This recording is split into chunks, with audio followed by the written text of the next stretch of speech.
During my daughter's wedding rehearsal, I accidentally overheard her fiancé and mother-in-law plotting to humiliate her in front of all the guests, take everything away from her, and break up with her.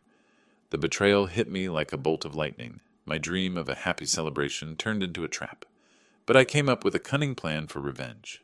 My daughter didn't show up at the wedding, and when my mother-in-law called with complaints, "Where is your little brat? Everyone is waiting for her," I laughed and advised her to look under the table with the cake. She couldn't believe her eyes. Justice struck harder than betrayal. Before we continue, please subscribe to the channel and write in the comments what time it is where you are now.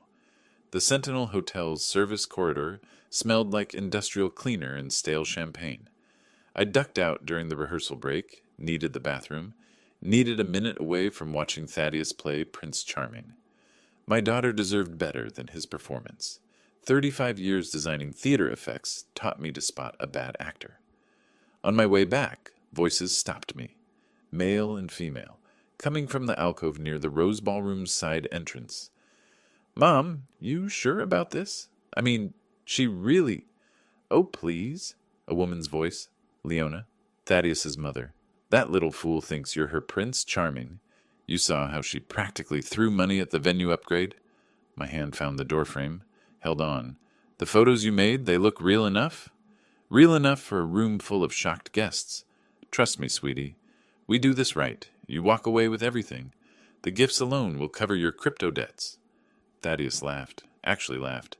And here I thought I'd have to actually marry her. My phone. Where was my phone? Pocket. Left pocket. My fingers fumbled with it, nearly dropped it. The screen glowed. I found the voice recorder app. Pressed record. The red dot pulsed. My hand shook so badly I had to brace my wrist against the wall. They kept talking.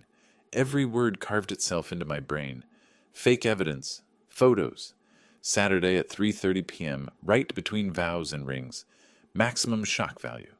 Thaddeus asking about his Oscar-worthy performance. I stood there recording until they finished, until their footsteps faded back toward the ballroom. Then I stood there longer because my legs had forgotten how to work. The rehearsal was still going when I walked back in. Everyone gathered around the makeshift altar, the wedding planner checking her clipboard. Persephone stood next to Thaddeus, holding his hand. Her face glowed. 28 years old, my daughter. Smart, funny, trusting. Too trusting.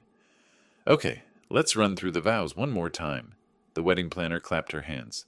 "Thaddeus, you're up." He turned to Persephone, took both her hands. "I promise to make you the happiest woman alive, to cherish every single day we have together." Persephone's eyes got wet. "Tad, you're going to make me cry before Saturday." The guy's delivery was so fake, even a community theater would have rejected him. And I'd worked in community theater, painted sets for their production of Our Town back in '93. The lead actor had more sincerity, reading the phone book. "Beautiful. Really beautiful." My voice came out hoarse. "Anyone else need coffee? I'm getting more." Nobody answered. I walked to the refreshment table anyway, picked up the pot with both hands because one hand was still shaking. The cup rattled against the saucer when I set it down. Coffee slopped over the rim. "Lemuel, isn't it?" Leona appeared beside me. She smiled. A shark sizing up a seal. I smiled back. Two could play the terrible actor game. "I'm so glad our children found each other," she said. "Yeah, glad. You look pale. Wedding jitters for the father of the bride?" "Something like that." She patted my arm and glided away. I watched her cross the room to Thaddeus, whisper something in his ear. He nodded. She whispered again. He nodded again. The balcony. I needed the balcony. Made it outside, loosened my collar. Portland air hit my face, cool and damp. February in Oregon. The city stretched out below, lights starting to flicker on as afternoon dimmed toward evening. My phone felt heavy in my pocket. I pulled it out, played back the first 10 seconds of the recording. Just to make sure. Just to confirm I hadn't hallucinated the whole thing. Leona's voice came through clear. "That little fool thinks you're her Prince Charming." My jaw clenched. Knuckles went white around the phone. Inside, the rehearsal continued. I watched through the glass doors. The wedding planner positioned people, adjusted angles. Persephone laughed at something Thaddeus said, kissed his cheek. Saturday. They were planning this for Saturday. 3 days away. The wedding was in 3 days. I went back inside for the final run-through, stood in my designated spot as father of the bride. Leona stood in her designated spot as mother of the groom. She caught my eye across the room, smiled sweetly. My face muscles strained as I forced a smile back. The wedding planner reviewed the timeline. So Saturday, ceremony starts at 3 p.m. sharp.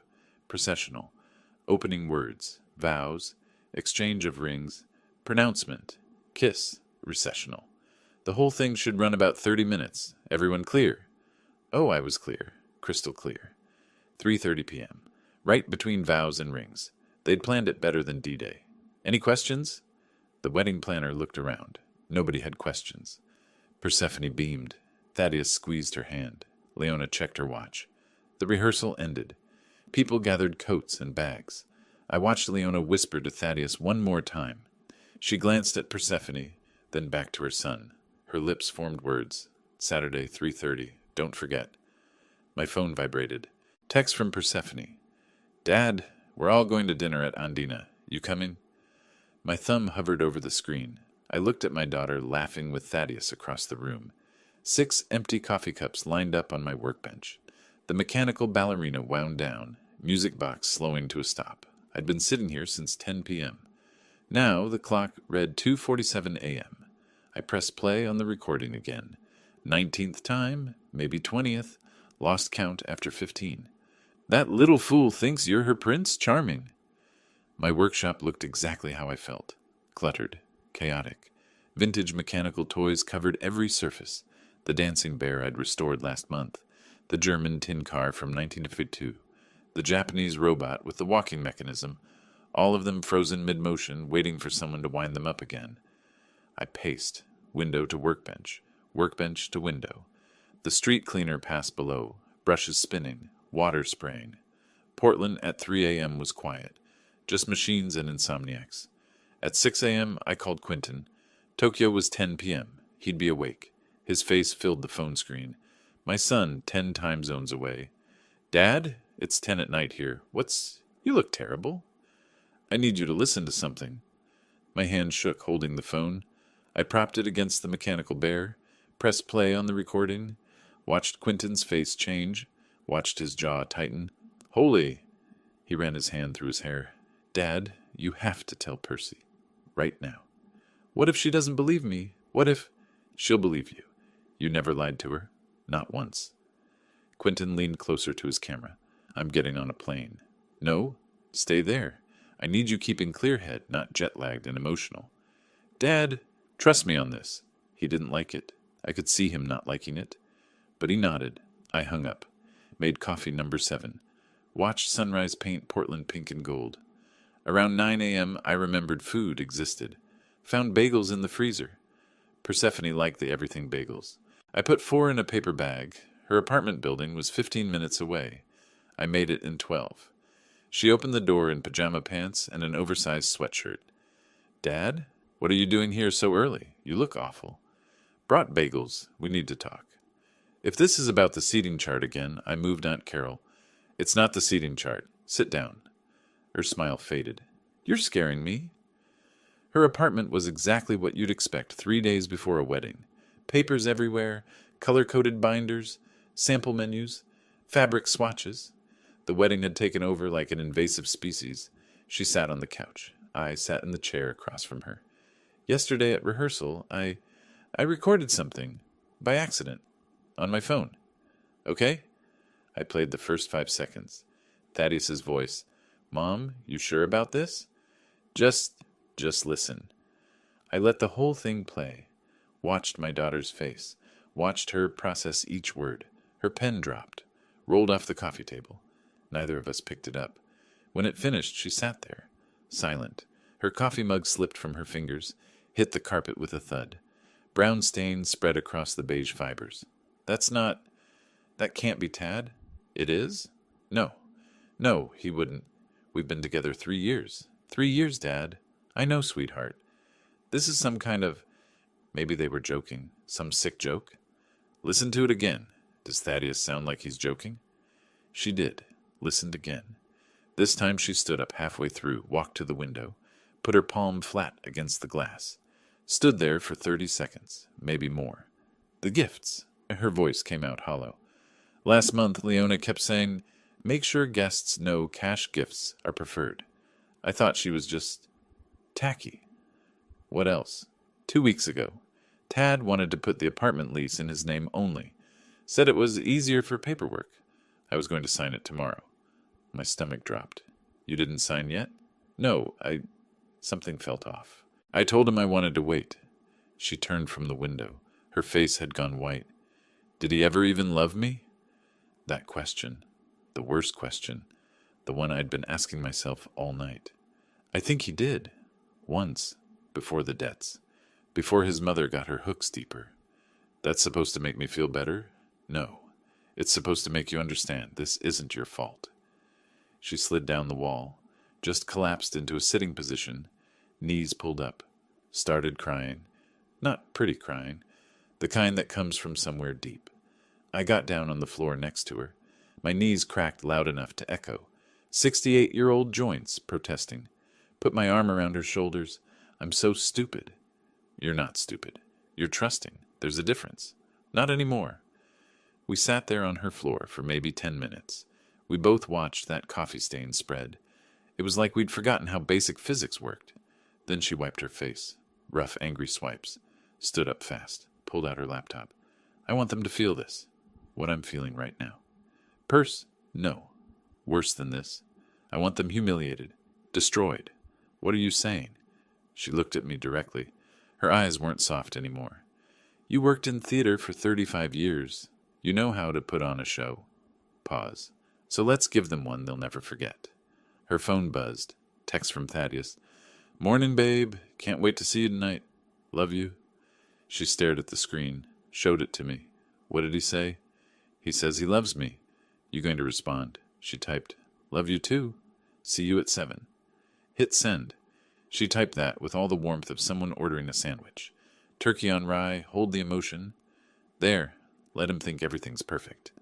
Her laptop booted up. She opened a document. Wedding day schedule. Final PDF. Glowed on screen. Color-coded timeline. Vendor contacts. Guest list with 127 names. They want a show at 3:30 p.m., right between vows and rings? Her finger hovered over the delete key. Let's give them a different show. Click. The file disappeared. I pulled my chair closer to the screen. Okay, but we're going to need actors. Her phone buzzed again. Text from Leona. Persephone dear, confirmed the photographer for Saturday. Can't wait to capture every moment. Persephone showed me the screen. Persephone's laptop screen glowed blue in the late morning light. The deleted wedding file had left a gap. Now we needed to fill it with something better. Actors, I said. We'll need about 40. She looked at me. Where do we get 40 actors in 6 days? Portland Center Stage. I worked there 35 years. I pulled out my phone. Let me call Sylvia. Sylvia Douglas answered on the third ring. Lemuel Parker. I haven't heard from you since you retired. What, 5 years? 6. Listen, Syl, I need a favor. A big one. How big? Remember that production of The Sting we did in 98? Where we... She interrupted, excitement cutting through the phone. Oh, I like where this is going. Keep talking. I need actors, about 40 of them, and they need to be convincing as wedding guests. When?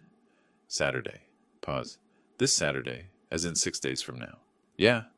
Lem, this is either the craziest thing you've ever asked me or the best role of my life. I'm in. We spent the next hour laying it out. Persephone took notes, sketched diagrams. The plan crystallized. Stage a fake wedding with actors playing guests. Let Thaddeus and Leona execute their scheme there while being recorded. Gather evidence for legal action. The real wedding would happen nowhere. The fake wedding would happen everywhere that mattered. By Monday morning, we had appointments. First stop, Philemon Crawford's office downtown. My attorney for 20 years. His gray suit matched his gray hair, matched his gray filing cabinets. Let me understand. Philemon leaned back in his leather chair. You want to stage a fake wedding ceremony? To catch your daughter's fiancé? Committing fraud? More or less. Lem, I've been your attorney for 20 years. This is creative. Is it legal? He flipped through law books, tapped his pen against a legal pad. Define legal. You're not entrapping them. They planned this independently. You're just providing an alternative venue for their crime. So, document everything. Audio, video, witnesses. Make sure nothing you do could be construed as entrapment. And for the love of, don't let Persephone actually sign anything that day. She won't. There won't be a real ceremony. Then technically, you're staging a theatrical performance where the antagonists happen to commit actual crimes. He grinned. This is why I went to law school. Next, venue hunting. We needed someplace identical to the Sentinel Hotel's Rose Ballroom. Drove across town to the Vintage Plaza Hotel on SW Broadway. The manager met us in the lobby. So you're looking for a venue for this Saturday? Yes, it's a family event. Small wedding reception. We have the Crystal Ballroom available. It's nearly identical to the Sentinel's Rose Ballroom, actually. I tried not to look too eager. Is that right? Same designer, 1920s, same layout. People book the wrong one by accident sometimes. Perfect. I'll take it. That afternoon, Persephone planted the first seed. She texted Thaddeus. Hey, babe, my dad switched photographers. Found someone cheaper through a friend at his old theater. His response came fast. Oh? I like the one we had. I know, but Dad's paying and wanted to save money. You know how he is about his pension. Yeah, I guess. As long as the photos turn out okay? They will. Everything's going to be perfect. Can't wait. Love you. She showed me the exchange. He took the bait. Good. Now they think they're controlling the narrative. Tuesday morning, I visited Portland Center Stage. The building smelled the same. Paint and dust and decades of stories. Sylvia met me in the prop room, pushing a vintage costume rack that barely fit through the doorway. It took 3 attempts and 2 scraped knuckles. Theater people never learned the concept of measure twice, move once, I said. She laughed. Says the man who once built a castle wall 6 inches too wide for the stage. We pulled out makeup kits, costume pieces, planning materials. She'd already called 20 actors, all available, all eager. What about money? She asked. How much per actor? 3 hours of work, professional rate, $105 each? I did the math. $4,200. My pension savings. 6 months of careful budgeting. Gone in one afternoon. Done, I said. That evening I withdrew the money. The ATM had a $1,500 daily limit. 3 transactions over 3 days. I stood in my kitchen Tuesday night, counting $100 bills like a budget crime boss. My mechanical bear collection watched judgmentally from the shelf. Then it hit me. I was pacing my workshop, reviewing venue photos, checking sight lines. 11 p.m. The mechanical ballerina wound down again. I'd forgotten to wind it back up. And suddenly my brain supplied a memory. Leona's face at the rehearsal, her hand reaching out to shake mine, her voice saying my name. I stopped, knocked over the German tin car. It crashed. Springs scattered across the workbench. Grabbed my phone with shaking hands. Called Sylvia. Syl, we have a problem. A massive problem. What happened? I'm an idiot. Leona met me at the rehearsal. We talked. She's seen my face. Oh? That's all you've got? The whole plan falls apart if she recognizes me? She paused, then laughed. Lem, you worked in special effects for 35 years. How many times did you transform actors into completely different people? That was different. That was exactly the same. Come to the theater tomorrow morning. I'll make you into someone even your own mother wouldn't recognize. You sure? Honey, I once turned a 23-year-old into a convincing 85-year-old King Lear. Trust me. I'd planned elaborate stage illusions for 35 years. The one time I forgot makeup? My own daughter's fake wedding. Brilliant. Wednesday morning, Sylvia sat me in the makeup chair at Portland Center Stage, studied my face with professional intensity, started sketching transformation ideas on a notepad. We'll give you a prosthetic nose, she said. Different eyebrows. Age spots. I'm 68. I already have age spots. More age spots. Different pattern. Gray wig, slightly different posture. She circled my face with her finger. By the time I'm done, you'll be a completely different person. Wednesday afternoon brought unexpected intelligence. Persephone accidentally pocket-dialed Thaddeus while he was with Leona. Her phone sat on the table between us. We listened. Leona's voice. You look exhausted, sweetheart. Thaddeus. Couldn't sleep. I keep thinking about... Mom, what if something goes wrong? Nothing will go wrong. I've done this before. That's what worries me. What if someone remembers? What if... Leona's voice sharpened. Your father left us with nothing. Nothing. You think I wanted to do this? I was a respected notary. I had dignity. Thaddeus quiet. I know. Leona softer. This is our way back. One more time and we're clear. Your debt's gone, my retirement funded. Then we're done. Promise? Promise. Persephone ended the call, looked at me. She lost her license. Previous fraud, probably. And her husband left her broke? I said. They're desperate people making terrible choices. Does that make it better? No, but it makes them human. Wednesday night, 9:47 p.m. Thaddeus texted Persephone. Babe, Mom's asking if she can bring a friend to the ceremony, a notary, to witness the signatures. You know, just in case we need documents certified. Persephone read it aloud. They're bringing a notary to the wedding.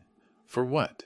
Marriage certificates are filed by the officiant, unless you're planning to have documents signed right there. Divorce papers. She typed back. Sure, the more the merrier. They're not even pretending anymore, I said. Her phone lit up again. Text from Sylvia. Got our bride, Lottie Reed. 68, retired actress. She's perfect. Wait till you see her. Attached photo showed a woman with similar build and coloring to Persephone. I showed her the screen. That's... wow.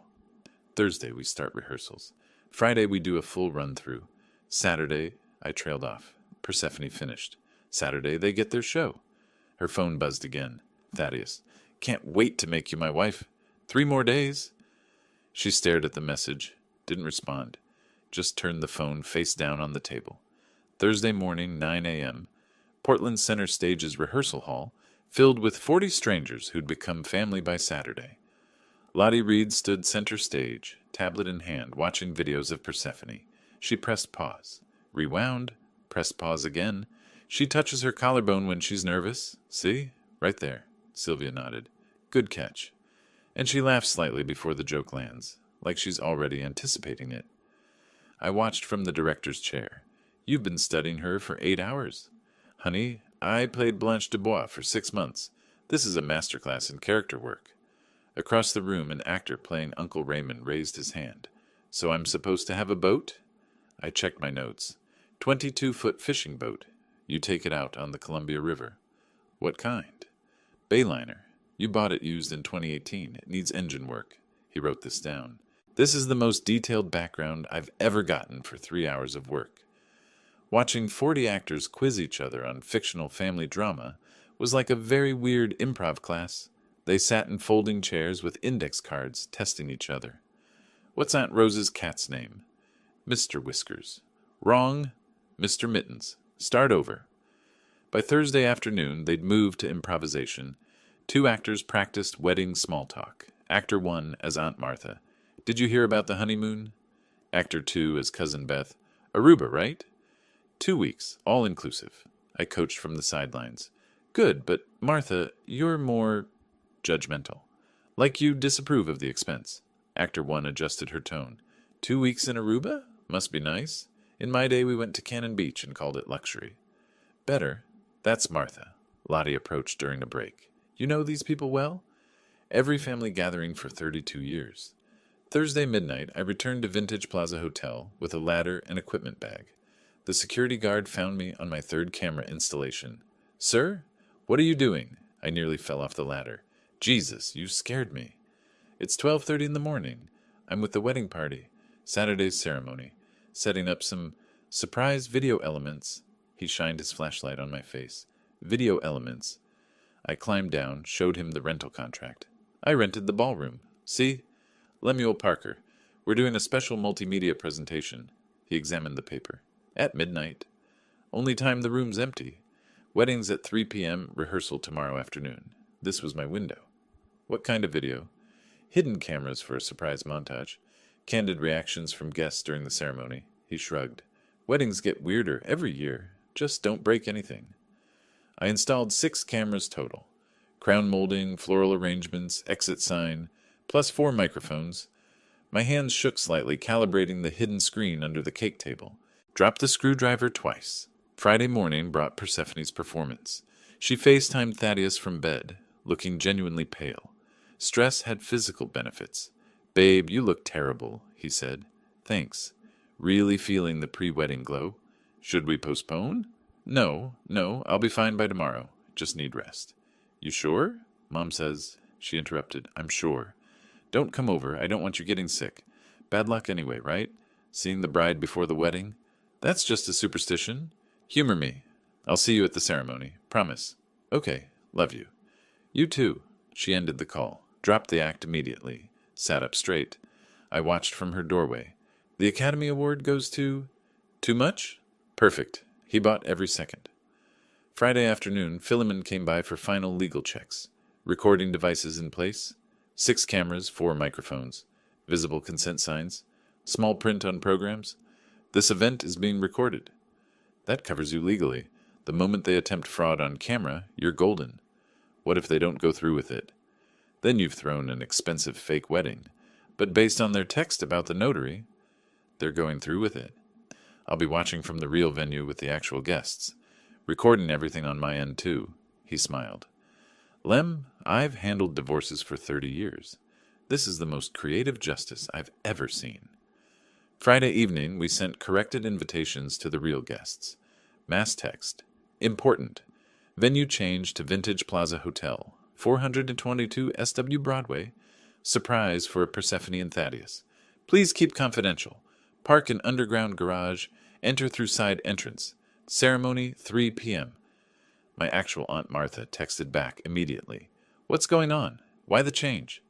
"Long story. Trust me. It's important. Please don't mention to the bride or groom." "This is very strange, Lemuel." "I know. Please trust me." "Fine. But you owe me an explanation." Saturday morning, 7 a.m. Sylvia transformed me in the makeup chair. 90 minutes of prosthetics, age spots on top of age spots, new eyebrows, gray wig. She gave me age spots. Age spots! I'm 68. I already have age spots. Now I had age spots on top of age spots. I looked like a spotted frog. I stared in the mirror, didn't recognize myself. "Perfect," Sylvia said. By noon, actors assembled at Vintage Plaza. I checked names with a clipboard like military roll call, 39 of 40. Everyone accounted for except... My phone buzzed. 1:07 p.m. Text from Sylvia. "Lem, problem. Janet, playing Aunt Rose, has food poisoning. Can't make it." I called immediately. "We're down an aunt? An hour before?" "I'm sorry, she's really sick." "Can we get someone else?" "Everyone else is already cast or unavailable. We'll have 39 instead of 40. "What if Leona counts heads? What if she notices?" "Lem, she's expecting a wedding. She's not taking attendance. She's a con artist. Con artists notice details. We have no choice. We go with 39. I paced the hotel corridor. "Damn it. Okay. Maybe she won't notice. Maybe... Breathe. We've got this." Nothing says I'm definitely not hiding anything like worrying about one missing guest an hour before showtime. 2 p.m. Thaddeus and Leona arrived. I watched from my position as Uncle Raymond, the disguised version of myself that Sylvia had created. The greeter, an actor, approached them. "This looks great. Where's Persephone?" "Getting ready in the bridal suite. You know brides, always running late." Leona stood in the center of the ballroom, turned slowly. Her heels echoed on marble. "Something's off." "What do you mean?" Thaddeus shifted nervously. "I don't know. Something feels wrong." "Mom, you're paranoid." "I have good instincts. How many guests are here?" "I don't know. They're still arriving." She started counting under her breath. 23, 24. "Mom, stop. You're making me nervous." I spoke quietly into my hidden earpiece. "She's counting." "Syl, she's actually counting guests." Sylvia's voice crackled back. "Stay calm. She doesn't know what number she's counting to." Leona continued scanning the room. "Where's Lemuel? The bride's father should be here greeting people." "Maybe he's with Persephone. Maybe." Her eyes landed on me, held my gaze for 3 seconds. My heart hammered. She looked away. At 2:15, I lifted a champagne glass. My hand shook so badly the glass slipped. Didn't shatter, just made noise. Several people looked. Leona's head snapped around. I froze. An actor nearby laughed. "Butterfingers today, Raymond." Others chuckled. Crisis averted. But I realized I was too nervous. Excused myself, walked outside. 5 minutes of Portland air. Deep breaths. When I came back, Leona stood in the center again, rotating, taking in every detail, Thaddeus beside her. Mom, everything looks fine. Can you relax? She didn't answer, just kept scanning. Then stopped. There's no photographer. What? No photographer? Where's the cheaper photographer Persephone mentioned? The actor-photographer emerged from a side room with his camera. Sorry, just setting up the equipment. Leona watched him, nodded slowly. Good. But her eyes kept calculating. She pulled out her phone, checked something, frowned. The address? What about it? Thaddeus asked. The invitation says Sentinel Hotel, but the sign outside said Vintage Plaza. Thaddeus looked at her. Maybe you misread? I don't misread. She looked at the ballroom again. Her voice dropped. Something is very, very wrong here. Leona stood in the center of the ballroom, calculating. Something is very, very wrong here. Thaddeus touched her arm. Mom, we're committed. The ceremony starts in 15 minutes. She looked at him, looked at the room, looked at the photographer adjusting his equipment, made a decision. We proceed, she said, but I'm watching.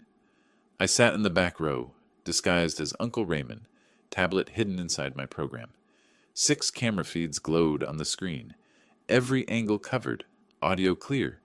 My hands gripped the tablet so hard my knuckles went white beneath the age spots Sylvia had painted on. 2:50 p.m., the ceremony began. Music started. The side door opened. Lottie Reed entered as Persephone. She was perfect. The slight bounce in her step, the way she held the bouquet at her hip, the rapid blinking when she got emotional. Every detail Persephone's. Every movement studied for 3 days and performed flawlessly. The actor guests turned, smiled. Aunt Martha dabbed her eyes with a tissue. Uncle Raymond stood straighter. Bridesmaid adjusted her own bouquet. Thaddeus watched his bride approach. Something crossed his face. Confusion. He leaned close during the opening prayer, whispered in her ear, You seem different today. Lottie touched his face, smiled. It's happiness, darling. Pure happiness. No, it's something else. Your perfume? Oh, I changed it. Wanted something special for today. Your voice sounds, the officiant interrupted, and now the couple has prepared their own vows. Thaddeus shook his head slightly, refocused. Right. Sorry. The ceremony proceeded. Readings by actor guests. Thaddeus's vows. Lottie's responses perfectly mimicking Persephone's cadence. I watched the tablet, all 6 cameras recording.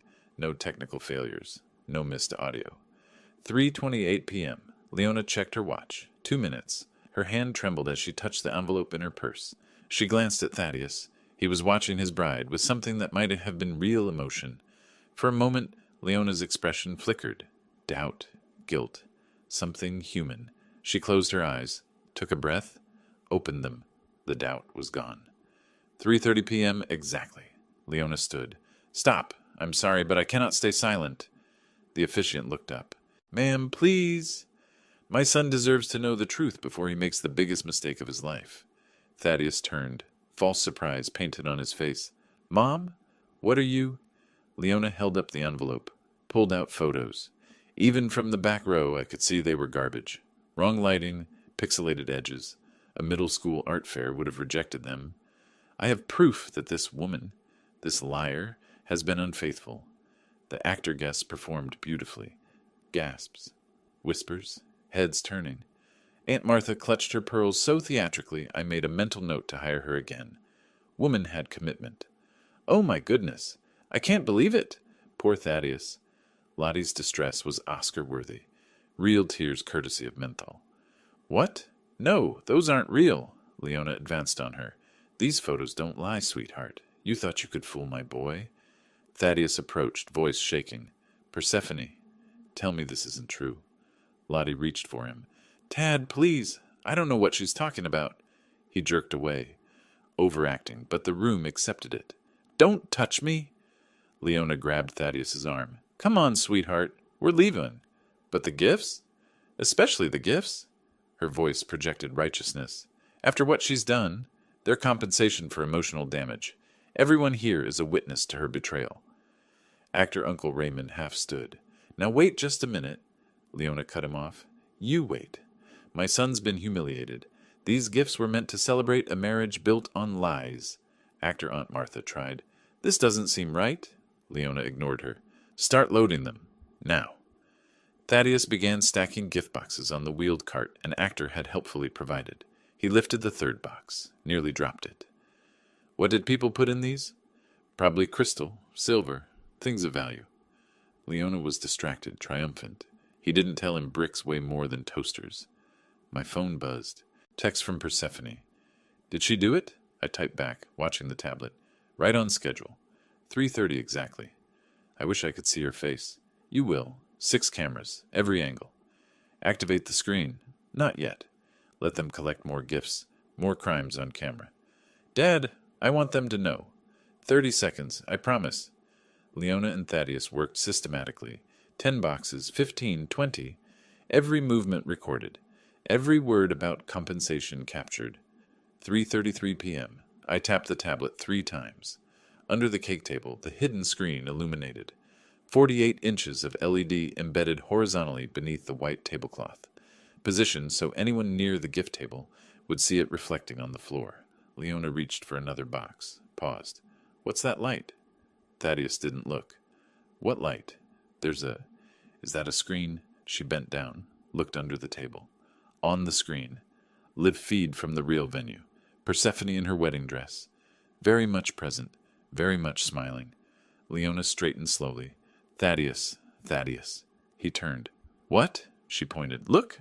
Under! The table. Thaddeus crouched by the cake table, stared at the screen. Persephone waved at the camera. Her lips moved. He read them. Hi, Tad. Behind her, the real Aunt Martha appeared. Waved, then real Uncle Raymond. More real guests, all waving. All very much not in this ballroom. Thaddeus stood slowly, turned to face the room, really looked at the guests for the first time. That woman in the third row, he'd never seen her before in his life. That uncle in the back, different nose, different everything. He grabbed Leona's arm. Mom? His voice cracked. Mom, these aren't the real guests. Leona scanned faces. Her expression shifted. Triumph to confusion to dawning horror. What? The bride, Lottie, watched them with an amused smile. She reached up, touched her hair, gripped the wig at the hairline, and pulled. The wig came off smoothly, gray hair styled differently beneath. Lottie took a theatrical bow. Thank you for the applause. On the hidden screen, Persephone leaned toward the camera. Hi, Leona. Surprise! Leona stared. What is this? What's happening? Remember your plan? Persephone's voice came through speakers I'd hidden in the floral arrangements. Humiliate me at 3:30? Take the gifts? File for divorce Monday? Really creative. Unfortunately for you, I heard about it last Saturday. I appeared on screen next to Persephone. I recorded your conversation at the rehearsal. Every word. Thaddeus's voice came out hoarse. Dad, her dad is... Everything you just did? I kept my tone even. Recorded. 6 cameras. 4 microphones. Fraud, defamation, attempted theft of property. Leona found her voice. You can't. This isn't legal. Philemon appeared on screen. Attorney Philemon Crawford. Actually, it's perfectly legal. You planned a crime independently. We simply provided an alternative venue for you to commit it while being documented. Around the room, the unmasking began. Actor Aunt Martha removed her wig. Sorry, honey. Theater Vertigo player. This was fun, though. Actor Uncle Raymond peeled off his beard. Portland Center Stage. Lem's an old friend. 40 people removing disguises at once looked like the world's weirdest flash mob.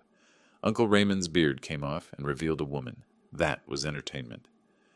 Lottie stepped forward, still in the wedding dress but wigless. Lottie Reed, I've played Blanche Dubois, Lady Macbeth, and now your victim. This was the best role. Leona backed away. You're all actors? Sylvia emerged from a side room with her production clipboard. Every single one. Well, except the real Persephone. She's 6 blocks away. Thaddeus turned to his mother, voice breaking. Mom, they played us. They completely played us. This is entrapment. Entrapment! I walked down the center aisle. Actors stepped aside. I wiped the last makeup off with a cloth. Let my real face show. Entrapment requires law enforcement to induce you to commit a crime you weren't already planning. You planned this last week. I recorded it. You just executed your plan exactly as discussed. You can't prove anything. I held up my phone. 6 cameras. Audio recorded from the moment you entered. Would you like to hear the part where you said these gifts are ours as compensation?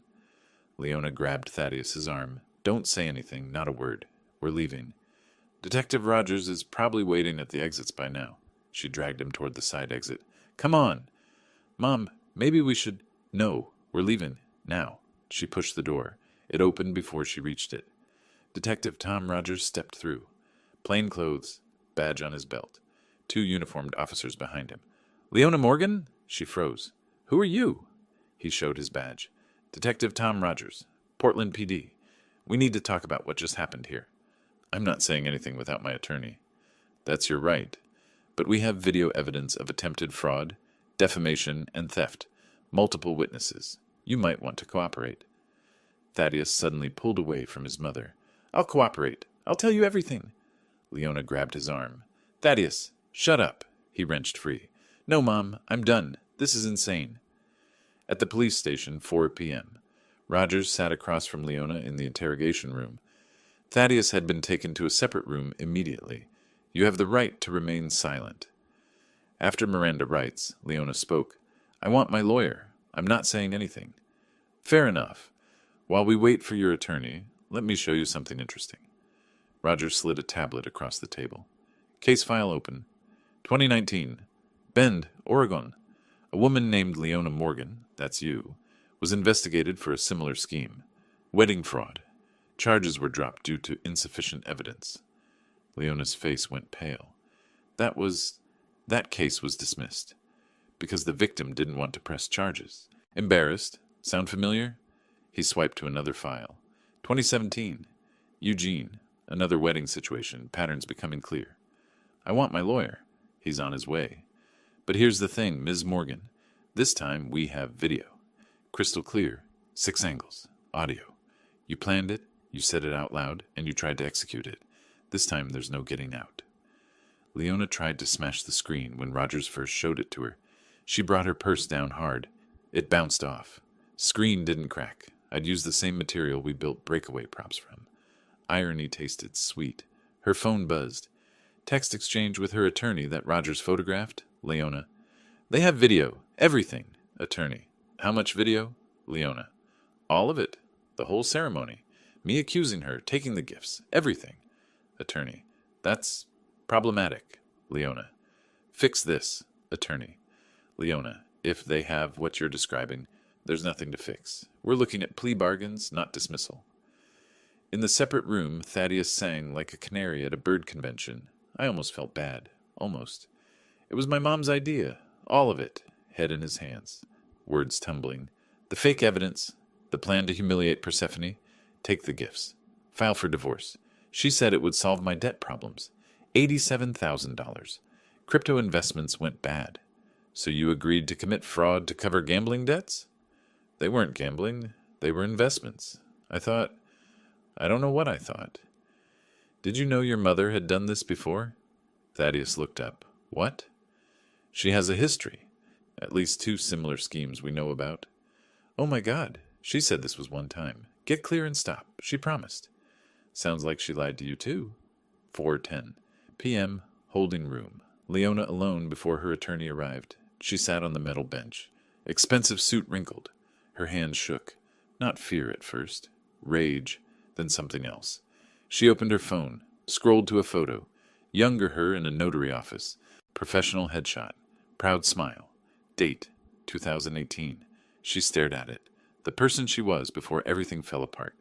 Closed her eyes. For just a moment, her face crumpled. Not crying, but close. Genuine grief for who she used to be. Then hardened again. Closed the phone. But the moment showed everything. She knew. She'd destroyed herself. Became the thing she once would have condemned. 4:14 p.m. Detective Rogers left her alone in the interrogation room. Through the one-way mirror, I stood watching with Persephone and Rogers. Persephone saw Leona for the first time since the rehearsal. Leona sat perfectly still, staring at the metal table.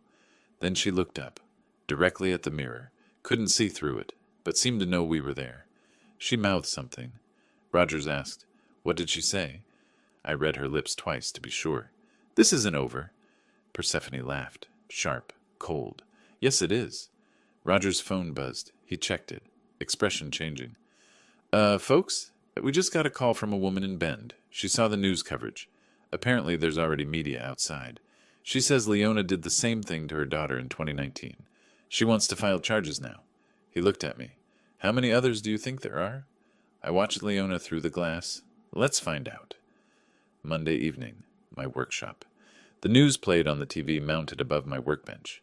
In an unprecedented case, a 68-year-old theatrical retiree orchestrated an elaborate sting operation to catch his daughter's fiancé, and future mother-in-law attempting wedding fraud. I looked at my cat on the windowsill. Unprecedented, like nobody's ever been fed up with con artists before. They called me a theatrical retiree, like I retired from being theatrical. I was in special effects. I blew stuff up and made fake blood. Hardly Hamlet. The reporter continued. Lemuel Parker, a retired special effects designer from Portland Center Stage, hired 40 actors to stage a fake wedding ceremony. My phone buzzed. Text from Sylvia. "You're famous? Drinks to celebrate?" I typed back, "Maybe. Feel weird about it." "Why? You won." I didn't respond. Across the room, my mechanical toys sat silent. I hadn't wound them since Thursday. The ballerina, the bear, the German car, all frozen mid-motion. Tuesday morning, Detective Rogers called. "Lem, you sitting down?" "That's never good news. What happened?" "A woman named Patricia Thornton just walked into the Bend Police Department. Says Leona Morgan did the exact same thing to her daughter in 2019. "I know. You mentioned that Saturday." "Right, but here's the thing. She's ready to press charges now. Seeing your case on the news gave her courage. And Lem? I think there might be more." "More victims?" "We're checking records in Eugene, Salem, even Vancouver, Washington. This woman's been busy." By Wednesday, 3 more women had come forward. I sat behind the one-way glass at the police station, watching them give statements, all telling similar stories. Wedding schemes, fake evidence, theft, crying, angry, relieved. One woman from Eugene, 2017. One from Salem, 2020. Patricia's daughter from Bend, 2019. Plus Persephone. 4 separate incidents over 6 years. Wednesday afternoon, I met with ADA Sarah Chen and Philemon at the prosecutor's office. Chen slid a folder across the table.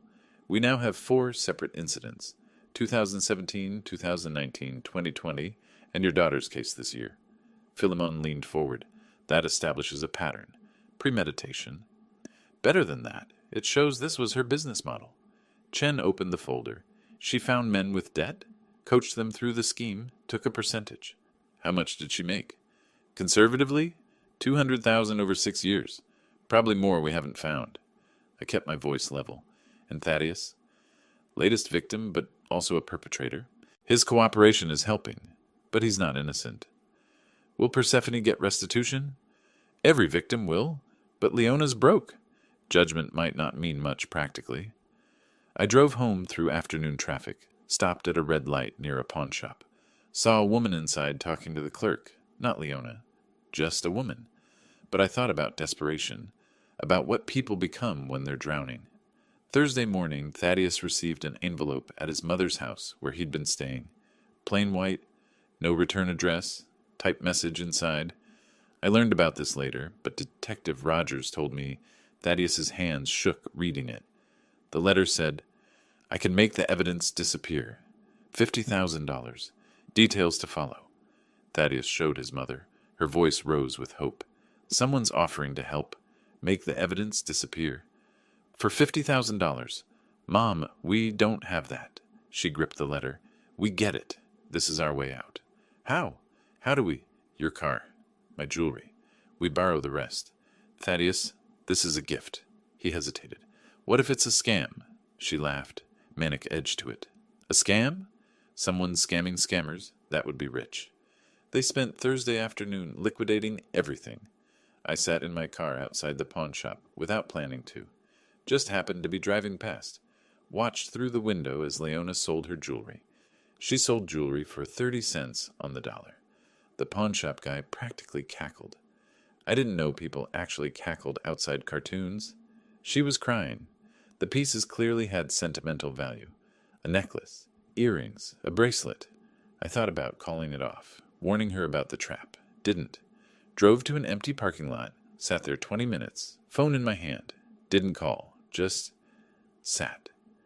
Thursday evening, 6:47 p.m. Thaddeus's finger hovered over the confirm button on his banking app. Leona watched over his shoulder, both holding their breath. He pressed it. $50,000. Gone. They fell for anonymous helper will make evidence disappear for cash. I've seen better plots in community theater murder mysteries. Friday morning, Detective Rogers called. Sounded triumphant. They did it. Transferred the full amount at 6:47 p.m. yesterday. The prosecutor's test? Yep. We now have them on attempted witness tampering. That's a separate felony. I didn't sound happy. Good. You don't sound thrilled. They're idiots. They fell for the most obvious trap. That's kind of the point. I know. Just, they're so desperate they can't even see straight. Lem, they were going to destroy your daughter's life. Remember that. I remember. I hung up. Poured bourbon. Didn't drink it. Just stared at the glass. Thursday night at 11:47 p.m. My phone rang. Unknown number. Mr. Parker? Patrick Holmes? From the wedding? I remembered. You played Cousin Marcus. What can I do for you? Well, there's a problem with my payment. Problem? You were paid $400 like everyone else. That's the thing. I thought it was $500. We had a deal. I pulled up the contract on my laptop. Patrick, I have the signed agreement right here. $400. You signed it. I must have misunderstood. Look, I'm a little short this month. If you can't cover the extra $500. If I can't? Long pause. I'd hate for the defense to find out the wedding was staged with paid actors. Might complicate your case. Ice in my voice. Are you threatening me? I'm just saying, $500 would help me keep quiet. Otherwise, I might need to talk to someone about what really happened. Give me a day. 24 hours, then I call Leona's lawyer. I dropped my coffee mug, didn't break, rolled under the table, pressed the phone hard against my ear. 2:17 a.m., couldn't sleep, called Philemon. We have a problem, a massive problem. He answered groggy. Lem? It's 2 a.m. Patrick Holmes, one of the actors. He's blackmailing me. Says he'll tell the defense everything unless I pay him. Suddenly alert. How much? $500. But it's not about the money, if he testifies that we staged it with paid actors. The defense will argue entrapment, false evidence, prosecutorial misconduct. It could destroy the whole case. Pause. Or it could be exactly what we need. What? Let him go to the defense. Don't stop him. Are you insane? Trust me, this could work in our favor. How? How could this possibly? Let me make a call. Don't pay him. Let him make his move. I paced my workshop until dawn. All my mechanical toys sat silent around me. Dead batteries, unwound springs. The place felt like a graveyard. Sylvia stopped by Friday morning, looked around. You okay? Place feels dead. I couldn't explain why I'd let everything run down. Friday morning, 9:30 a.m. Patrick walked into defense attorney Marcus Webb's office. I sat in my car outside, watching, gripping the steering wheel, considered going in, stopping it, didn't. Inside, Patrick sat across from Webb. Mr. Holmes, you said you have information about the wedding ceremony? Yeah, the whole thing was fake. Staged, paid actors. Webb leaned forward. Explain. Lemuel Parker hired 40 of us. Portland theater people. 400 each. We memorized names, played fake guests. Even the bride was an actress. Webb wrote frantically. This could invalidate the entire case. Evidence obtained through fraud. I know, right? Thought you should know. Why are you coming forward? Patrick shrugged. Parker underpaid me. 500 short. I'm a little bitter. We can potentially compensate you for your time if you testify. Patrick smiled. He played bitter, underpaid actor so well I actually believed him. Should have given him 500. He earned it. That would be great. Oh, one more thing I should mention. Yes? I've been working with the prosecutor's office as an informant. This entire conversation is being recorded. Webb's pen froze mid-note. Friday afternoon, 2 p.m. Philemon's office. I didn't sit. Paced between filing cabinets, bookshelf, window.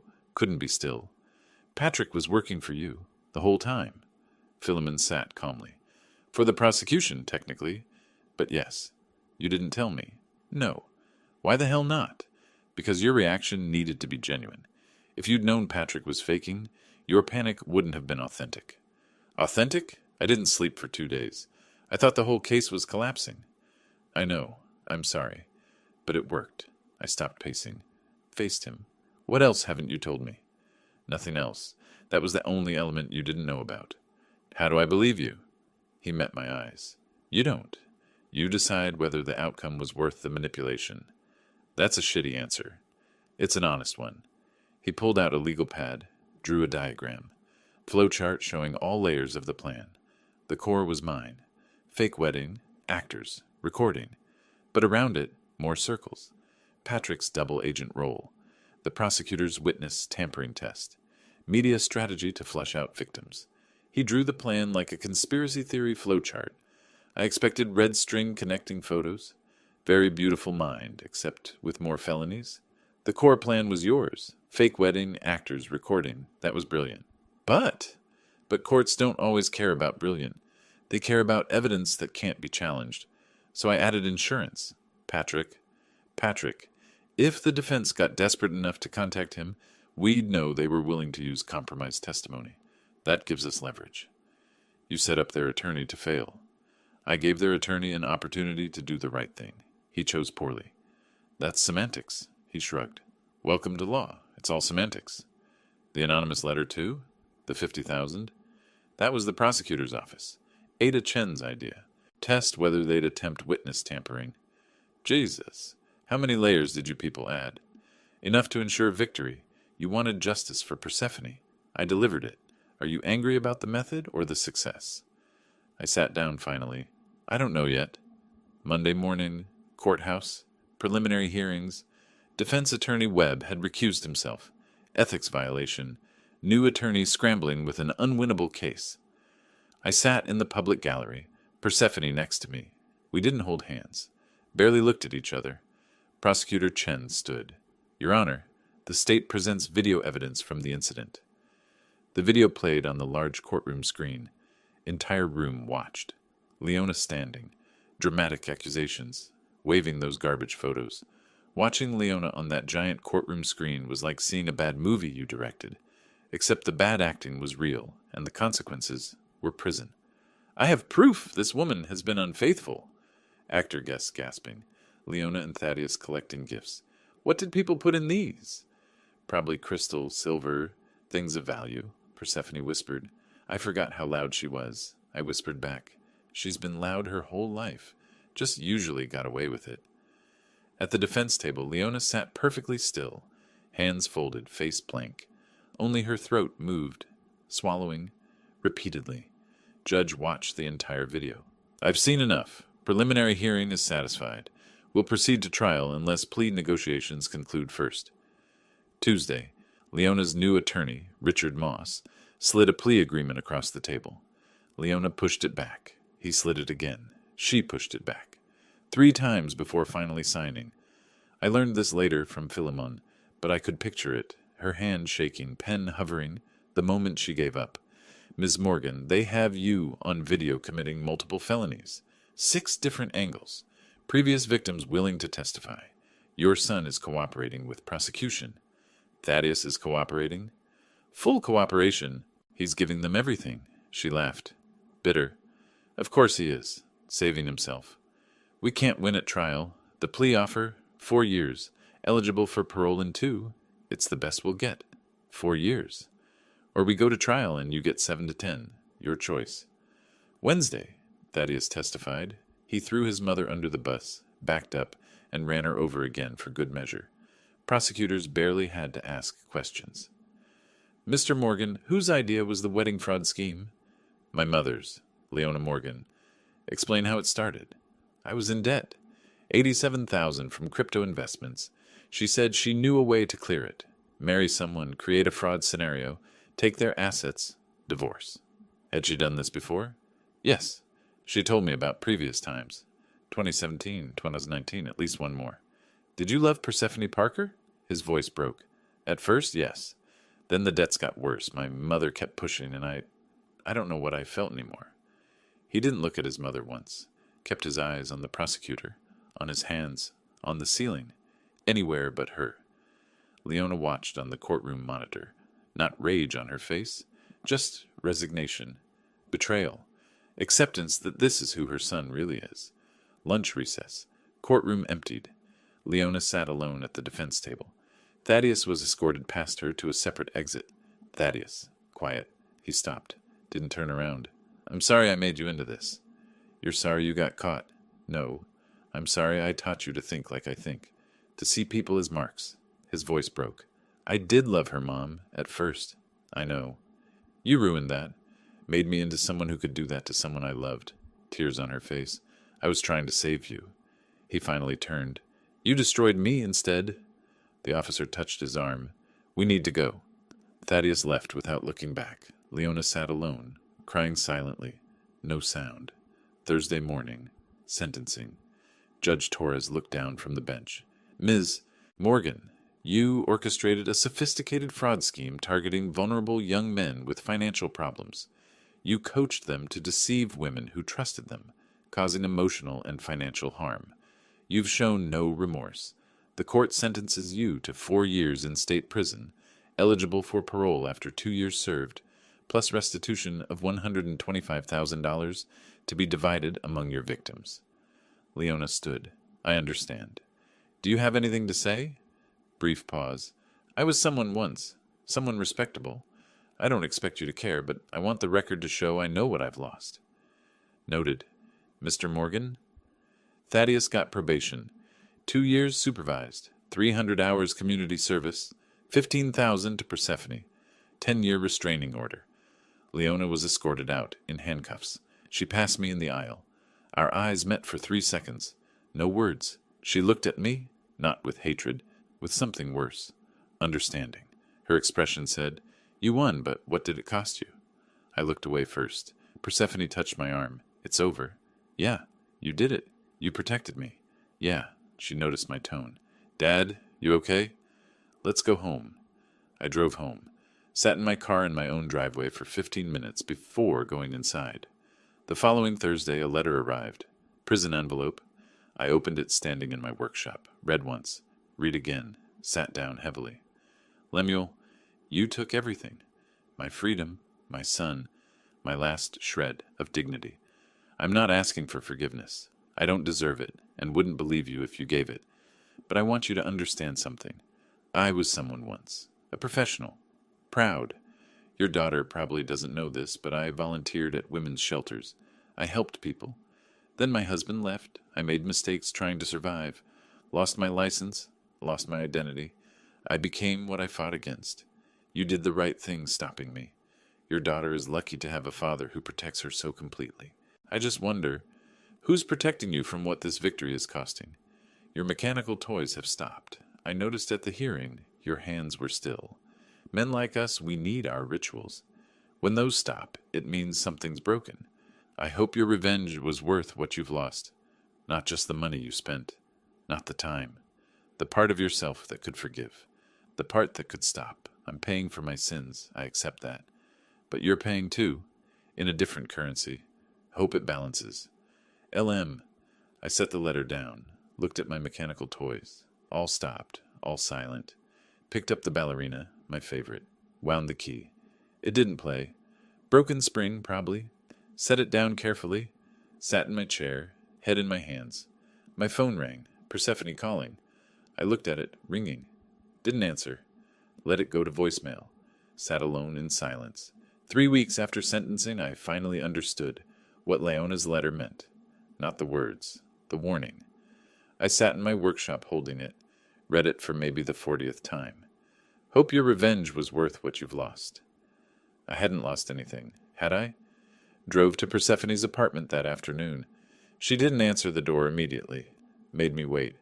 When she finally opened it, the chain was still on. Dad, you should have called first. Since when do I need to call before visiting my daughter? She removed the chain. Let me in. Since I stopped trusting people to be who they say they are? I noticed the locks. 3 deadbolts. Fortress level security.